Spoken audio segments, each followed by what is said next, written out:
लाडक्या बहिणीची रस्त्यावर भयावत प्रस्तुती, साड्या आडव्या लावून भगिनींनीच वाचवली इब्रत. अर्धा तास उलटूनही रुग्णवाहिका न पोचल्याने आरोग्य विभागाबाबत महिलांचा संताप. अर्थव्यवस्थेपर्यंत पोचल्याच्या टिमक्या मिरवत आहोत आणि दुसरीकडे आपलीच एक लाडकी बहीण रस्त्यावर प्रस्तुत होत आहे. अजून किती दिवस माझ्या लाडक्या बहिणीची प्रगतशील भारताच्या खोट्या जाहिरातीच्या मागे अशी हेळसांड होत राहील. ही घटना आहे जळगाव जिल्ह्यातील चोपडा तालुक्यातील बोरमळी येथील. एका गर्भवती महिलेचं रस्त्यावर बाळंतपण करावं लागणं ही घटना महाराष्ट्रासारख्या राज्यासाठी काळिमा फासणारी आहे. जळगाव जिल्ह्यातील चोपडा तालुक्यातल्या बोरमळी येथील ही घटना शरमेने मान खाली घालायला लावणारी आहे. लाडक्या बहिणींना 1500 रुपये दिले म्हणजे राज्य सरकारची जबाबदारी संपली काय? आपली आरोग्य यंत्रणा नेमकी काय करते? कुठे गेल्या रुग्णवाहिका? कुठे गेली प्राथमिक आरोग्य केंद्रे?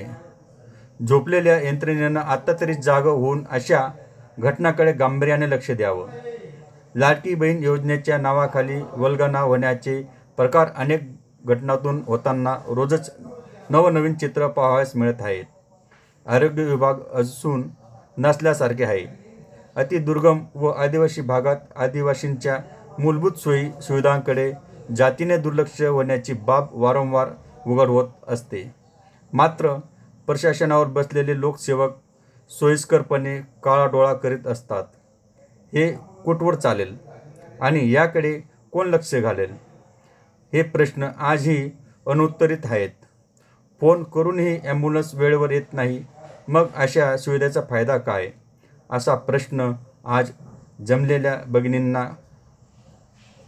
काढला आहे. या घटनेबाबत लोक संघर्ष मोर्चाच्या प्रतिभा शिंदे काय म्हणाल्या ते बघूया. महाराष्ट्र की एक खबर है जहां भारत विश्व में 4 नंबर पर जाने वाला है, जहां पर केंद्रीय मंत्री और 3 राज्य मंत्री महाराष्ट्र के अंतर्गत है. वहीं पर देवेंद्र फडणवीस की सरकार की एक महिला को लाडकी बहन योजना के माध्यम से जिनका गौरव किया जाता है, मात्र वहाँ पर एक महिला को, आदिवासी महिला को दस्ते पर अपने बच्चे को जन्म देने के कैसे ये पैसा एरिया है जहाँ पर अनेक प्रकार की सुविधा देने का कानून है, जीआर है, उसके बावजूद भी, और रास्ता है, ऐसा नहीं है कि पहाड़ों में ये चीज हुई है, जहां पर अच्छा खासा डामरी रास्ता है. जो व्यक्ति है जिसकी पत्नी वहां पर डिलीवरी हुई है, उसने 4 बार फोन किए, डॉक्टर को किए, नर्स को किए, आंगनबाड़ी सेविका को किए, सबको फोन करने के बाद एम्बुलेंस वहां पर आई नहीं. उसको मोटरसाइकिल से अपने पत्नी को लाना पड़ा. रास्ते में डिलीवरी हो गई, बच्चा आ गया, उसकी नाल तक काटने का काम वहां की लोकल महिला ने किया. ये बहुत दुर्भाग्यपूर्ण है. मेरा यहाँ पर सवाल ये है कि यहाँ पर कैबिनेट मंत्री, केंद्र की रक्षाताई महिला है, खुद महिलाओं के प्रश्न के बारे में काफी सजग हमने मुक्ताई नगर में देखा था. ये महिला उनकी कोई नहीं लगती, उनकी मतदार नहीं है, उसको न्याय नहीं देंगे. यहाँ पर 3 मंत्री है, पालक मंत्री है और 2 मंत्री है, कैबिनेट मंत्री है राज्य के, उसके बावजूद भी अगर न्याय नहीं मिल रहा है तो इसका मतलब है कि आदिवासियों से इनको कोई लेना देना नहीं है. और ये बहुत ही दुर्भाग्यपूर्ण है. प्रशासन पे कोई कार्यवाही नहीं हुई, किसी को सस्पेंड नहीं किया गया, किसी को कानो कान खबर भी नहीं है. आज हमने ये मुद्दा यहाँ पर जिला प्रशासन के पास उठाने के बाद, इसके बाद ये जागरूक हुए. ये बहुत ही शर्मनाक बात है और हमारा गर्दन शर्म से झुक रही है. हमारा सवाल है देवेंद्र फडणवीस जी को, देवेंद्र फडणवीस जी, इस पे कार्रवाई होगी कि नहीं? और आपके मंत्रियों को पूछा जाए क्या कि नहीं? मोदी जी, आप तो बहुत बात करते हैं, पर आप ही के केंद्रीय मंत्री के मतदान संघ में जो चीजें हो रही है वो आप देखेंगे कि नहीं और इसको गंभीरता से लेंगे कि नहीं, ये हमारा सवाल है. तो क्या कार्रवाई की मांग रही है? हमारी मांग है कि बहुत सारी समस्या है यहाँ पर, ना एम्बुलेंस जा रही है, ना हॉस्पिटल तैयार है, ना ही कोई कार्रवाई हो रही है. हमारा कहना है कि सबसे पहले वहाँ के एमओ को सस्पेंड करिए, वहाँ की पूरी यंत्रणा को जवाब पूछिए, उस महिला को कॉम्पेंसेशन दीजिए. उसकी जिस प्रकार से हानि हुई है, जो वीडियो वायरल हुआ है उससे उनकी बदनामी भी हुई है, उसको उसका कॉम्पेंसेशन भी दीजिए.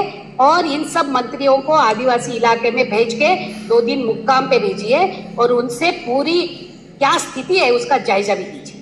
लाडकी बहना जो है, महाराष्ट्र में तो लाडली बहन योजना है, इस योजना से लाडली बहन को हम ये दे रहे वो दे रहे, बड़ी वल्गना की जाती है, पर ये आदिवासी महिला क्या लाड़की नहीं है? ये क्या आपको उतनी पसंद नहीं है जितनी पसंद बाकी ये महिला है?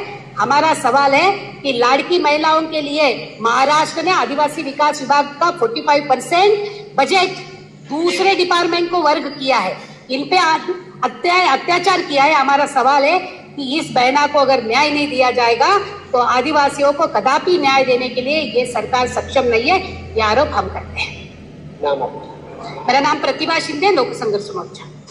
सदर घडलेल्या गैरप्रकाराची चौकशी करण्यासाठी काल जळगाव जिल्हा अधिकारी आयुष प्रसाद व जिल्हा परिषद मुख्य कार्यकारी अधिकारी यांनी बोरमळी येथे जाऊन सदर महिलेची भेट घेतली असून दोषीवर प्रशासन पुढे काय कारवाई करते याकडे महिला वर्गाचे लक्ष लागून आहे।